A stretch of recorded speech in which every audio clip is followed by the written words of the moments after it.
Well, hello. I didn't see you there. I was too busy enjoying our new VGM Together VR world. I'm sorry for that. Hi, everyone. Hello, VGM Together. Thank you very much for having us. I'm Greg Lord, GP Lord in VR Chat. And I am Texel Sword, or Texel. No headset required. No headset required. That's words to live by right there. All right, so we give you tonight we're going to start right off with some audience participation. Our panel this evening is called VGM VRchitecture, Designing a Virtual Space to Celebrate VGM hashtag together. Now, that's one option for you, but we're also a little tired from all of the setup. I'm just going to warn you now, if at any point we stop using human language, just, let us know in the chat or something. We very much mean for this to be a chat experience. We'd love to answer questions. So alternative titles, if anyone would like. We definitely planned this panel really carefully, and we aren't winging it. It's the subtitle. We also have Doug and Nudge's filler panel, the prototype. Check out Doug and Nudge's filler panel tomorrow evening. We're going to try out the format here just to sort of give them a sort of heads up about how that goes. Or alternatively, and I'm going to bias this a little by saying my favorite, the title, Hey Texel, we should do like a panel to show people the new world and like the work that we do and stuff. No, we'll have time. It's fine. Hey, remember what I said 2 months ago? A panel in 3 acts. But lastly, we can also just call it, please ask lots of questions. It's an interactive panel experience. So yes, we are here to talk to you about our VR world, our VR approach to building VR spaces. So please ask questions and we will make this a nice little conversation. So, introductions. So hello, I am Texel Sword, Justin Texel. I do a lot of scripting in VR world development and VR chat, a bunch with Unity, and some amount of 3D modeling, though definitely just a week, like barely aglow compared to Greg here. Nonsense. Yeah, I'm Greg, GP Lord in VR chat and I guess everywhere else. That's me as Link with our favorite small cat co-director Nudge there, I guess hanging out kind of like in my hand there. That's a fun little effect. Yeah, I do the 3D modeling work, or a lot of the 3D modeling work for our worlds. Graphic design, I'm also VGM Together's design lead, and then animation as that sort of overlaps in the sort of everything's 3D at some point pipeline that we have. But together we are VGM Together's VR leads. So I picked out an image here that I think really summarizes what both of us bring to these projects. Texel deep in thought there, sort of dreaming up wonderful things. Me exhibiting exactly my primary emotion in the development pipeline. And this is just our spoiler. We are here to show some things tonight, so we encourage you to check them out in person. Sneak peek here, some of it coming right out of our sort of 3D development, some of it actually from the game itself. We have our mascot here. You've been maybe hearing about Bod, the friendly VGM Together Guardian. We'll talk more about him in a minute.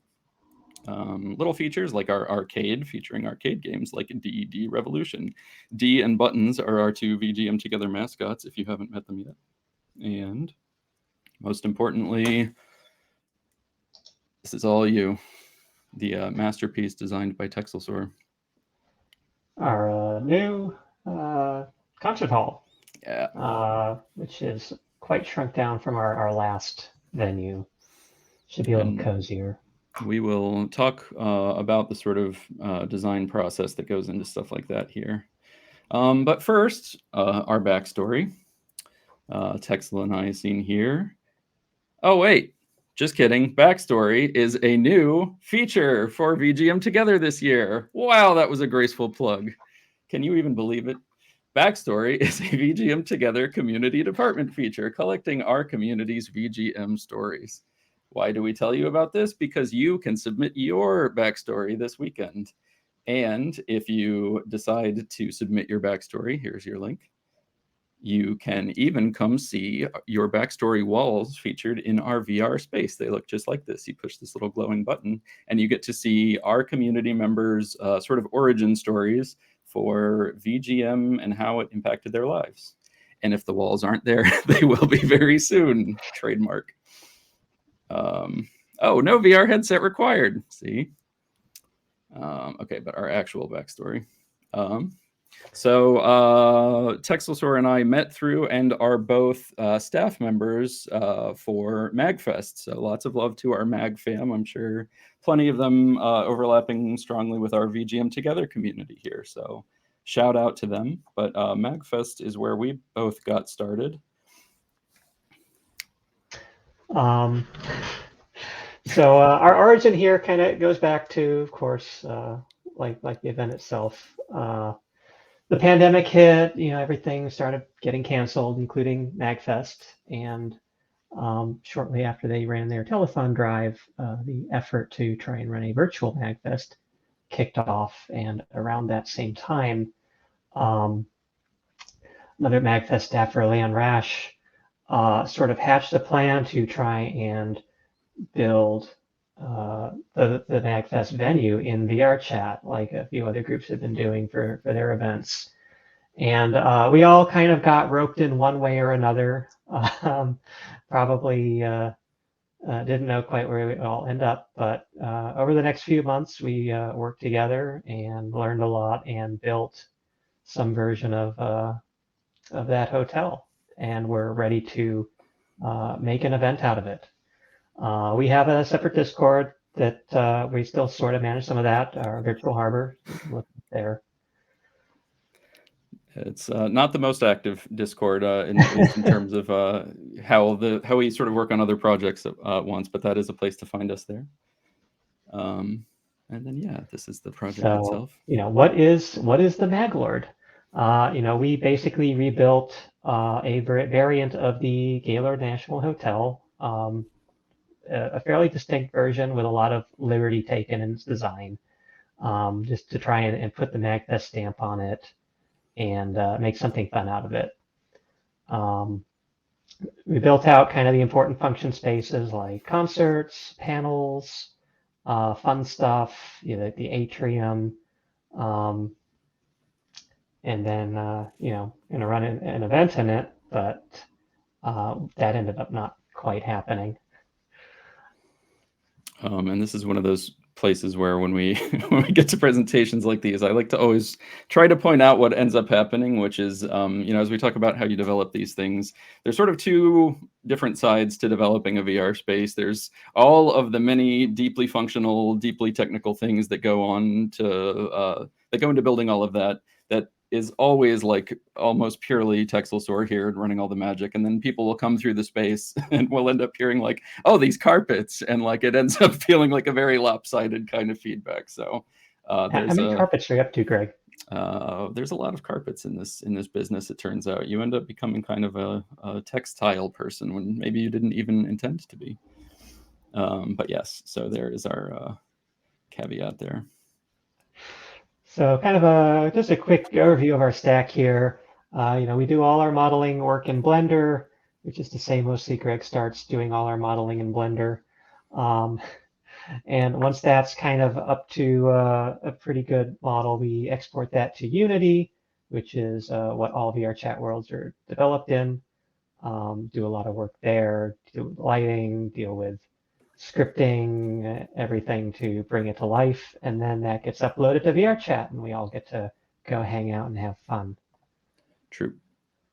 And, so most of you are probably familiar a little bit what VRChat is at this point, but it's a free VR platform available on Steam.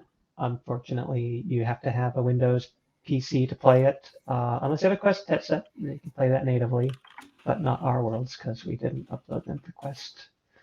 So assuming you're not relying on your Quest, you don't require a VR headset. A Windows desktop computer will be just fine. It's a really great platform for being able to just go in, design stuff, upload it, share it freely. It's just super awesome to come like bring your friends in and have them look at what you've done, whether that's a world or a cool avatar you've made. It really allows a lot of people to express themselves. It's a huge community, a lot of not just like a community, but a lot of distinct communities within it. Whether it's the furry or anime or shader makers or a deaf community. There's just so many. It's a really great place to go find people and hang out.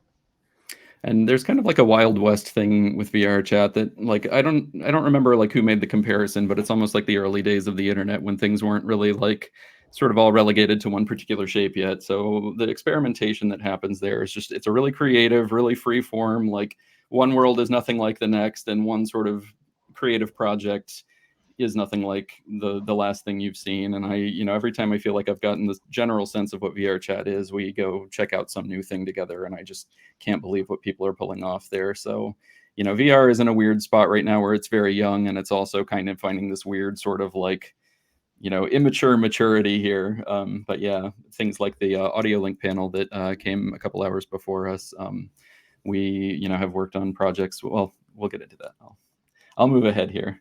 But yeah, one of the things that's fun about this for me, in terms of just like trying to create a space that's going to be fun for a community, for an event, is the idea of taking a space like, we started with the Gaylord National Harbor. So taking this giant open atrium area in the lower part of the hotel that, there's really nothing we could do with that in VR, but, deciding to turn it into an 80-foot statue of their mascot, King Donut, turns into things like when it gets to be time for VGM Together, turning that into, okay, now we have the wall that looks kind of like the musical staff from the Ocarina and Ocarina of Time. And man, it would be awesome if at some point this weekend there was a way to go and see that wall now sort of hooked up with functionality to just be able to go and play music. But I don't know that, maybe I I'm don't know what dreaming. you're talking about. But between then and now, there's an important project sort of right in the middle, and that will be a factor as we get into some music this weekend here. Poe's Nightclub, which is based very loosely on the Poe's Lounge at the Gaylord National Harbor. But also, Poe is a very good cat. Poe is our cat. She's a delightful black cat and is as spooky as her namesake. So yeah, come dance with us this very night if you so choose. Dancing in VR is fun. You hear lots of plastic clacking sounds as people sort of bang controllers together, or if you're me, walk straight into a wall several times a day and wonder if you've broken things. But no VR headset required. So here's just a quick look at Pose. Pose is also a space that we've spent a lot of time and sort of worked on theming for. So the idea of taking this space and making it a sort of like event space has been one of the things that informed a lot of what goes into making a world for something like VGM Together. So this is us in early days here. If this doesn't look like the Pose you know and love, this is one of the first versions here, but working with CN Lore here on getting some of the shader work in. The idea of this interactive dance floor is one of the first ideas. And very importantly, we also need to look at Poe, the very good cat, seen here being a very good cat, and also seen here being a very good cat. Yeah, although she's actually not allowed up there, so you can see the defiance in her eyes. And we're gonna play it twice. I'm happy with that. Okay. I honestly throw this slide in just to give a shout out to our very good friend Melanie. Melanie is the type of artist that scares me with her endless creativity. Melanie donated some artwork to the early days of Pose here. And if there's a reason her name is hopefully coming up all the time this weekend, it would be because of things like our lovely merch here, the shirt, and the design inspiration for Bod, our mascot. So if you happen to be like, wow, these shirts look really good, that is to the credit of our friend Melanie, who has been here sort of helping champion ideas and lending very awesome artwork to our projects. So thank you, Melanie. But yes, that brings us to where we are now, VGM Together. So this was the first event last year. And now we'll sort of talk about what we take from all of this. So just to sort of kick that off here, general approaches to VR worlds. little different this time, but up till now, it has been sort of taking a real world space. This is real pose on the left, and the idea of like actually what was the least used part of pose, the VR world. So this is instructive to us. Like this is the part that I started with, being like, okay, well, let's get the couple of things right about it, and then we'll sort of branch out into like fun Zelda stuff. And guess what people use is the fun Zelda stuff, and absolutely none of the actual things that are useful in the real world space. So that's one takeaway. Those are mattresses, right? They have become mattresses is the running joke about how bad that model looks. Sorry for that. The other idea is to just take, some distinctive element of something and just sort of run with it. So I'll start that over again. But, the Forest Temple in Ocarina of Time has these 4 Poe sisters, the 4 colors for each of their torches that are sort of their ghost colors. Everything about Pose is sort of divided into these 4 colors. They repeat the sort of color chord, which is the colors that you're seeing coming out of the lanterns and coloring the walls and the ceiling and all of that as music plays. Everything is sort of started from that idea and expanded outward. And then, lastly, is just sort of taking some interesting interactive features. This one is funny because I was really happy with this, and then VRChat released what was it, like an update that was meant to be sort of making people less motion sick with some like visual This like filter. vignetting feature that would Yeah, hopefully make you less VR sick. yeah, and it turns out Poe's Nightclub was featured in their demonstration video with the twisted tunnel there, and we're like, oh, I guess maybe that's not quite as friendly to people's motion sensitivities as we thought. So one more important lesson there. This is one of my favorite slides here. So how things work. The question, which came up during our VGM Together staff spotlight, are you smarter than a lizard? My answer is, of course, no. It was proven, I think, definitively during that event. So Texel will tell us how things work, and there's a chance I made these slides. So, What am I telling you? how things work. I don't know what's going on here. Yeah, sure you do.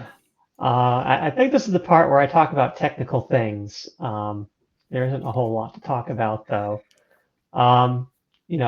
There's the creative aspect to world building, which Greg has a huge hand in, just an incredible talent for like taking an idea and making something really cool out of it. But events like doing the Katsu party and the circumstances around that kind of pushed us to work on our tech stack as well for Pose Nightclub and then other projects.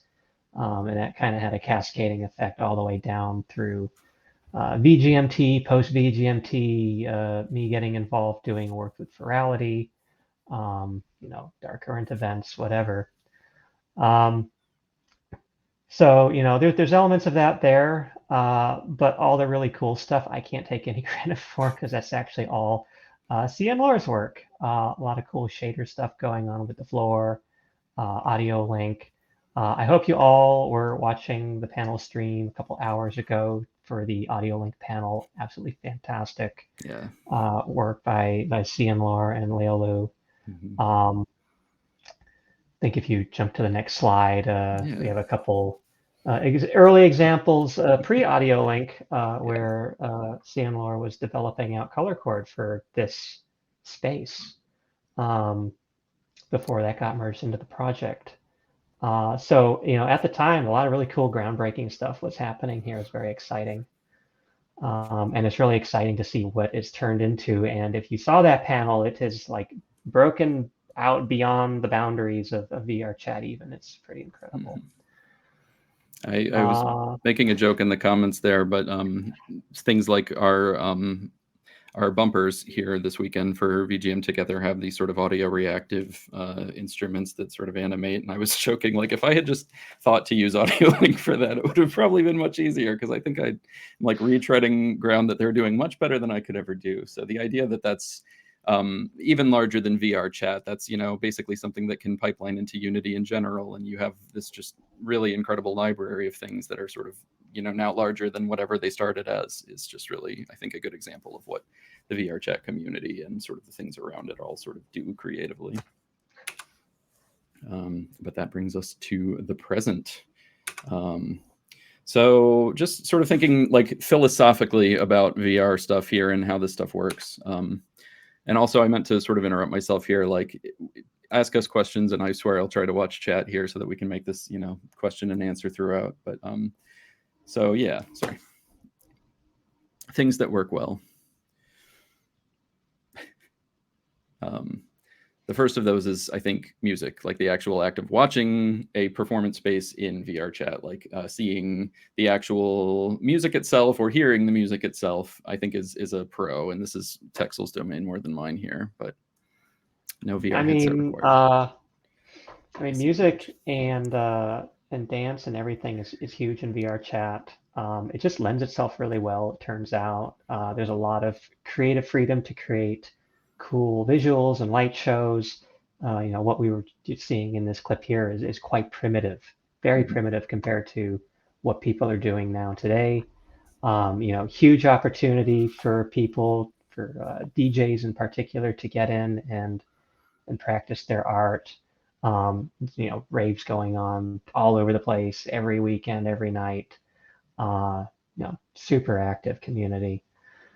Us doing a music event is just one tiny slice of all that. Other fun things we can do in VR. Shenanigans. Just shenanigans, recreate cool things from other events or real life, like me battling the Snorlax that I did at MagFest a few years ago. It's very important to me that people understand that like the famous Scyther cosplay here of MagFest fame is actually our very own Texel Sor. You can get an avatar of just about anything. You go get a couple Pokemon avatars and rinse, repeat. Yep. Relive those glory days in your fiercest battles. Another thing that worked very well. Getting up a stack of berries or something. Right. For extra motion sickness while we're on that topic. Togetherness, hashtag togetherness in VR chat. The idea of, creating a space and just, the things that you're not expecting that play out are half the fun. These spaces are great for that, almost by default. So you sort of are in the game of figuring out how to facilitate that or make that, easier or more likely to happen rather than, trying to like design what is going to be somebody's full attention for a weekend. But in this case, panels is another thing. The idea of actually just giving somebody a place to come together and watch panels works really well. So, oh, actually, wait, I reordered slides. We're going to come back to what that said, I promise. I should have put that later. And then this is, sort of in my half of our division of labor here is the idea of theming a space. So making a space into sort of a celebration all around you, like a celebration that you're standing in of a space. So we, sort of got the chance last VGM together, the, very famous Line Them Up event, and just sort of trying to take that and make a whole like hotel pre-function area out of that. Some lessons learned along the way. I'll start with things that I have learned. How long a VR project takes. No, wait, I didn't learn that at all. Other things I've learned. Right, moving on. So issues with VR venues that we've discovered. Okay, this is a visual representation. I wanted to really like take a minute to really focus on this. This is the Rocking Bay. The Rocking Bay is a conversion of the Potomac Ballroom from the Gaylord National. So anyone here that knows MagFest and knows concerts, main stage. One of my favorite places on earth. I love MagFest concerts dearly. One of the problems is that when you put it in VR, you get an issue like what you're seeing here, which is if you notice our little square here, you are here. So this is a gigantic ballroom, and that's awesome when you're there and it's full of however many, of your fellow VGM nerds and friends all like rocking out to something. I wanted to sort of give a sense of scale here. I think, we're all people on the internet. We know you measure scale with a banana. So I'll get things started here with a banana for scale. We have another unit of measure in VR terms, which is the Nargacuga, a sort of famous avatar / monster hunter, monster turned person. And I wanted to just sort of give you a sense of what being in a space like that feels like in terms of scale. So here's an Argakuga in the Rocking Bay. The Rocking Bay is our version of that ballroom. So an Argakuga, for scale. We also see the banana here, also for scale. I wanted to sort of run through some conversions here for you. The idea here being that an Argakuga, did I mention we're really tired? So the idea that an Argakuga, I'm not going to try to be super scientific. You all know how this works. It's roughly, let's say, 6 to 7 bananas. So that's the sense of scale that we're talking about here. Here's the Potomac Ballroom, as in our VR version of it, and highlighted in orange there. And I mean, actually, it's good if it's hard to see, is our Nargacuga friend there, as in you are here, that's you in this concert hall in VR. And then I know people are going to ask, so there's highlighted is the banana, that little orange dot. The reason I show you this is a VR chat world can fit, this is a full instance, let's say, arranged, nicely, 40 players-ish. It's performance intensive to run a VR space and to have a bunch of avatars that might have a million polygons themselves. Performance, is affected by how many things are in there, how many special effects you're seeing, all of that. Functionally, you can sort of double that number in terms of how it plays out, but that also means that it's running sort of worse the more people that are in there. So if you look at, the idea of how many people fit in a space that size in VR and call that, what you would sort of expect to be about your capacity, the idea of size is just a whole different thing in VR. And I know people are going to ask, there's the bananas for reference. Yeah, those... It works out to be about 280 bananas, but we're measuring by height. I know that's not perfect.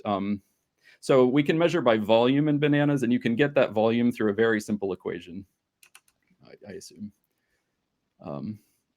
So, all right, moving on. The other part of our worlds is, the idea of the big sort of atrium, where this is where you might join and actually be hanging out with your friends, just sort of generally. It's a gigantic hotel and convention center. And again, one of my favorite places on earth, but really good for in-person events. VR events are a little bit different. So there's the Gaylord National, and then our VR version of that there, just, roughly the same size. But again, you have the problem of how many people are in it. So things sort of end up feeling a little bit empty, unless you're sort of trying to make decisions about how to use those spaces in a certain way. So all of this is to say, here, I'll give this over to you here. So, real life spaces are huge. They're meant to accommodate thousands of people. We can fit like 40 people in an instance. It's not great.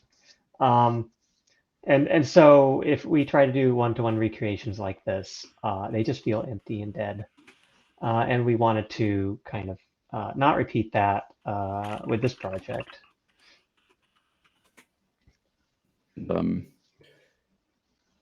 That basically gets us to what we have designed for everybody this weekend here. This is our new VGM Together homeworld, a sort of space.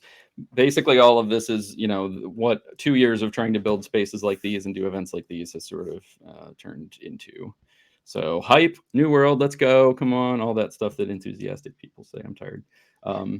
Yeah. So I'll take a quick detour here to say that, when you're making VR chat worlds for events or whatever, you have a few choices. You can recreate a one-to-one world with the real life, like we did with the Mag Lord, like a lot of conventions had tried to do, or by fans of those conventions. Or another approach you could take is to build something absolutely fantastic and unreal, like Virality does for each of their events. Or you can create something that is maybe based on something real, but doesn't actually have a counterpart in the real world.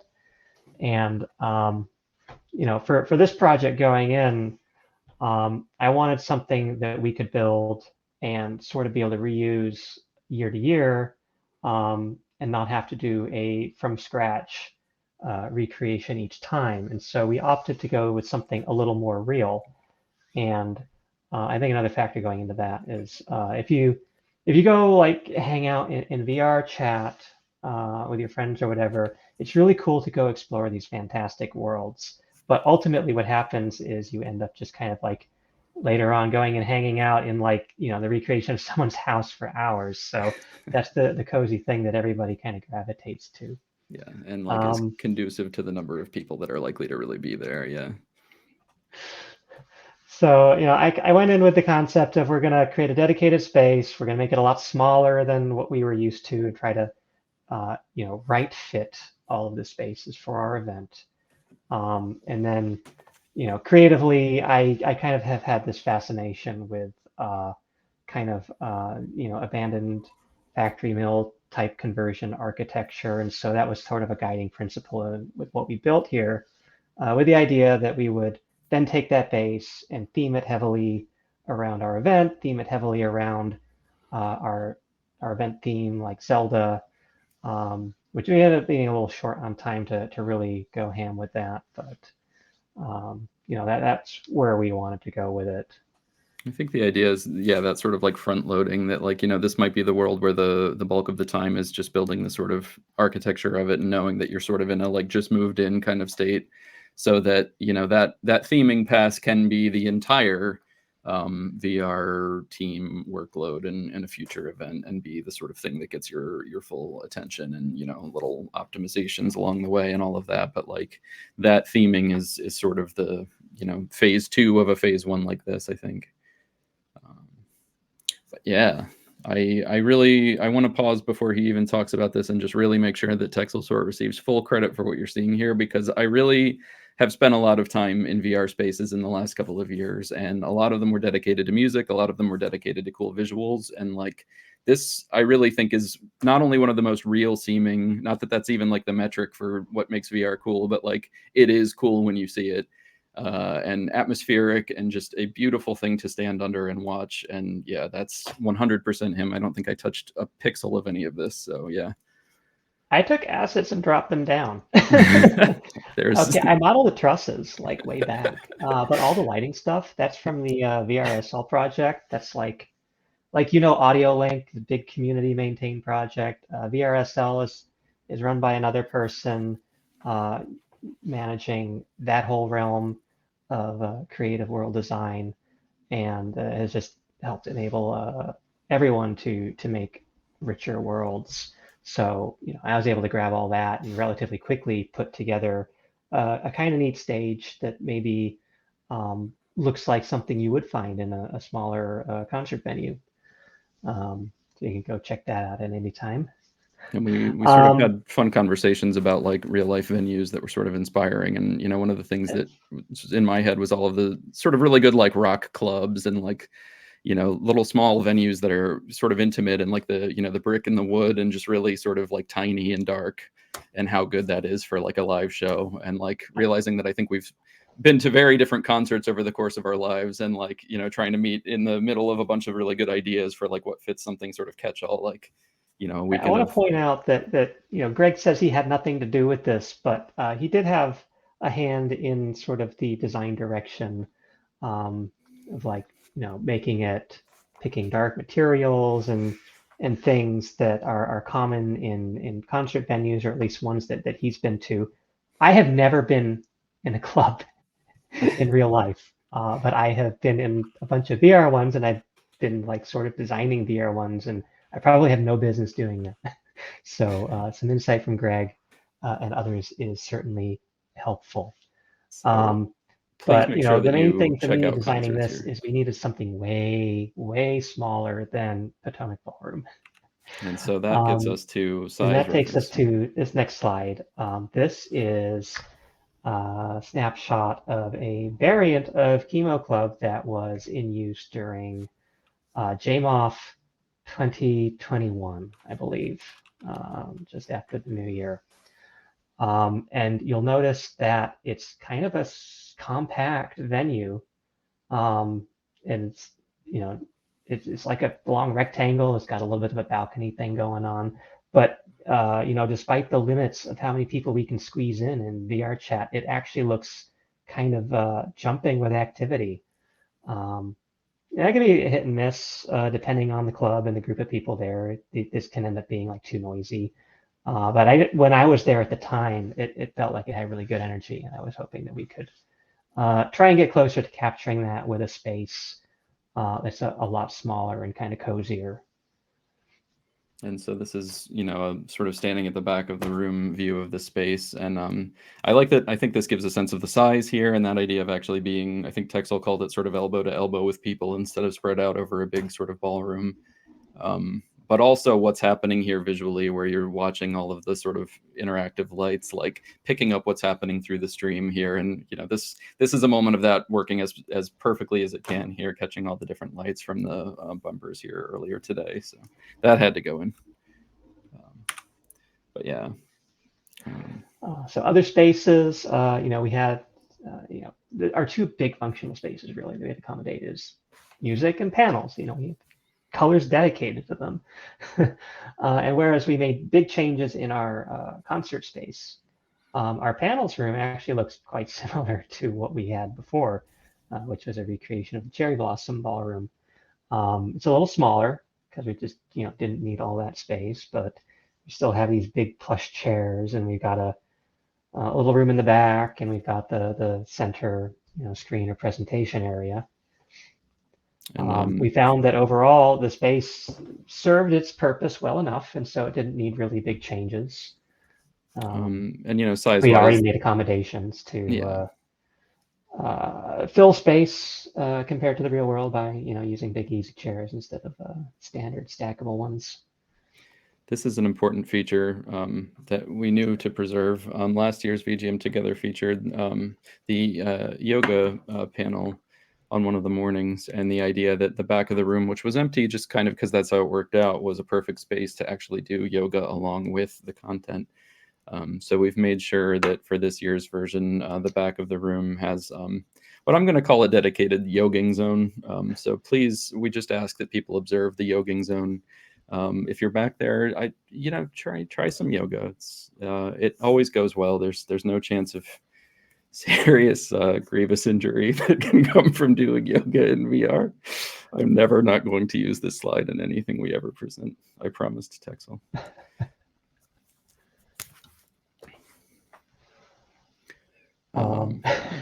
So here we have another sort of capture from the old VGMT event. We needed a place to put like a representation of all of our artists, all of our panelists, which we did by these tables. And we didn't really have extra rooms modeled out for that purpose, or at least not really appropriate ones. But we had these massive hallways stretching for miles in either direction. You probably saw the Titanic down this thing. So we're like, oh, well, why don't we take that and use them for the tables? And it worked out quite well, actually. It was a good use of that space. But when we built this space, we had no need for mile-long hallways. We didn't build them. That means we had to build a dedicated space for our artist tables. And we created a sort of more conventional kind of convention expo hall type of space for this purpose, but in the style of like this was probably some sort of factory at some point. We still had some leftover space when we did this, so we also dedicated some of that to our own merch table and scavenger hunt area, which I think we'll see in a moment.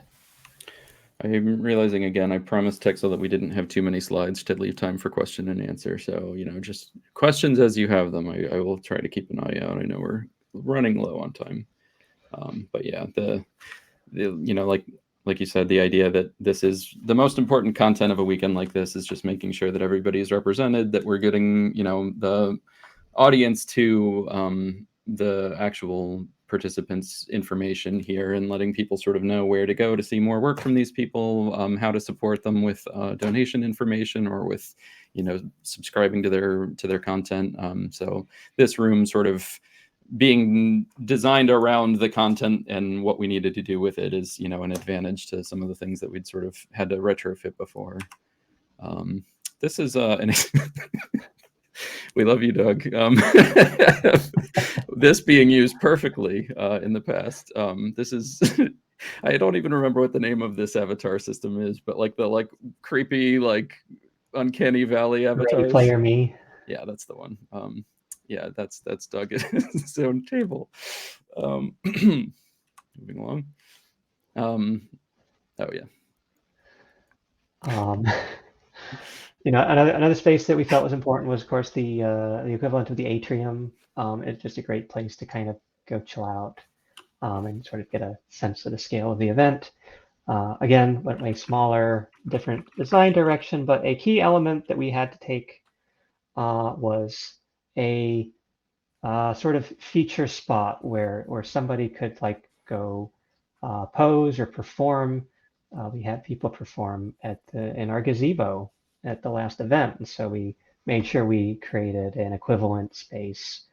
So if any of you all want to get into VR chat and you got an instrument or a talent or something, come play for a little private audience. It'll get someone to stream it into Discord too. It'll be a lot of fun. And to answer one of the questions from the chat, no VR headset required. A VR headset may impede you in your quest to put on a performance, but that doesn't stop everyone. Yeah, we encourage, try it all out. It's fun. If it goes wrong, it might be better. Little features. This is from before our materials went in, as in earlier today. Whoops.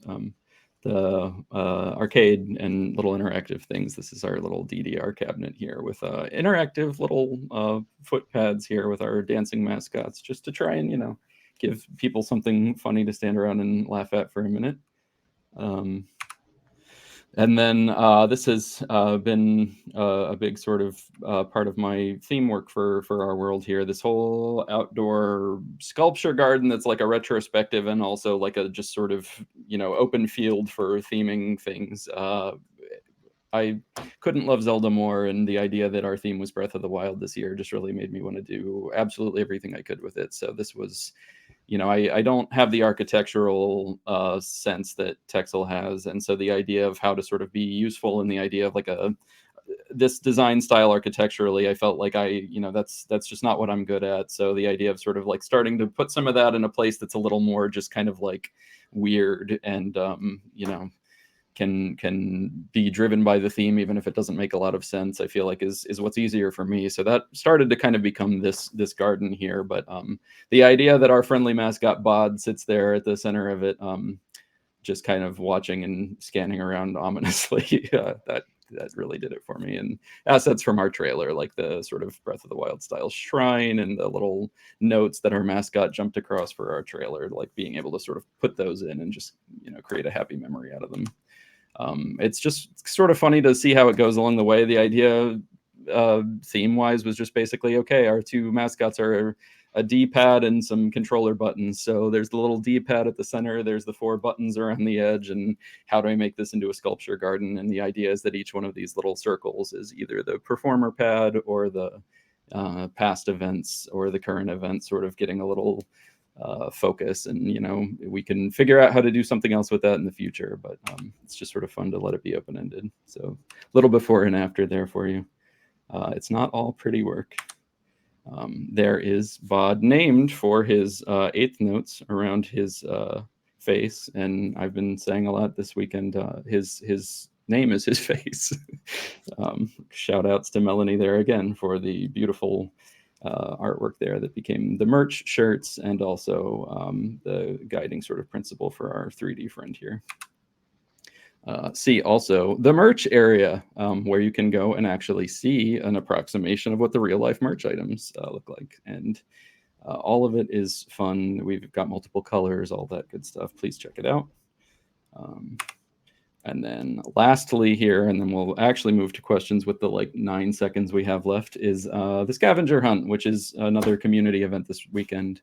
There are 15 items, kind of more or less ranked by difficulty, hidden around the world, and there are raffle tickets. There's going to be a raffle in it for you if you go and find them all and take screenshots. So yeah, one more thing that the world will hopefully give people a chance to sort of have some fun together about.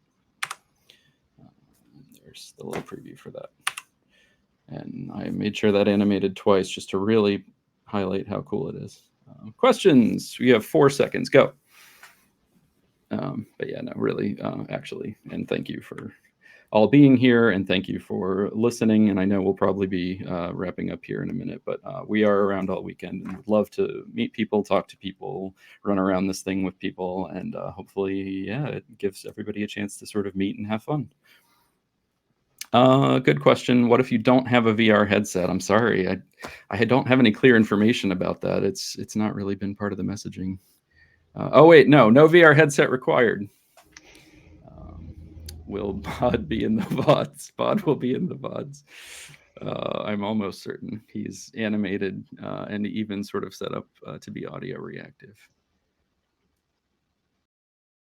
Other questions? Or I guess we're maybe out of time here, so we should start to wrap up, I guess. Sleep is it's on the roadmap, but you know, we have other features we need to address.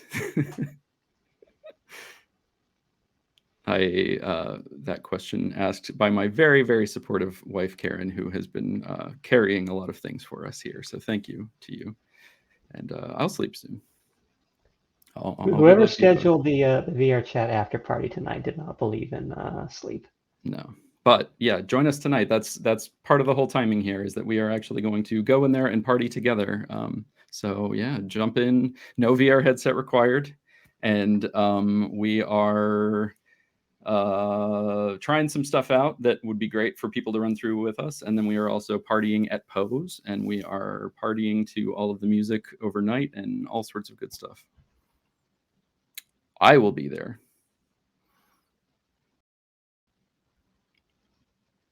(1 a.m. to 4 a.m. tonight. Or tomorrow morning if you're picky. I love that. Yes. Technically correct is the best kind of correct. Other thoughts or questions?